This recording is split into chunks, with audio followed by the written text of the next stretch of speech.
ছোট ভাই আকিদুল রিকোয়েস্ট করেছে। আমি আসলে কোনো প্রফেশনাল শিল্পী না, গান আমার ভালো লাগে, মাঝে মধ্যে গান শুনি। আসলে একটি গান যেহেতু বলেছে একটু চেষ্টা করি।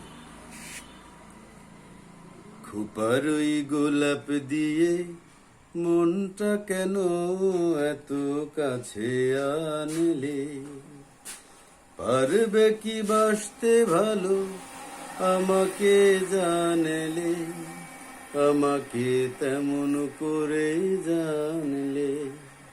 খোপার ওই গোলাপ দিয়ে মনটা কেন এত কাছে আনলে,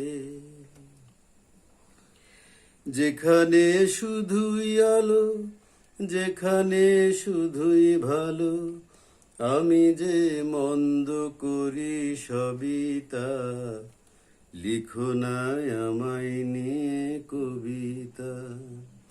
স্বপনের হাতটি ধরে নাইবা কাছে টানলে, পারবে কি বাসতে ভালো আমাকে জানলে, আমাকে তেমন করে জানলে। খোপার ওই গোলাপ দিয়ে মনটা কেন এত কাছে আনলে।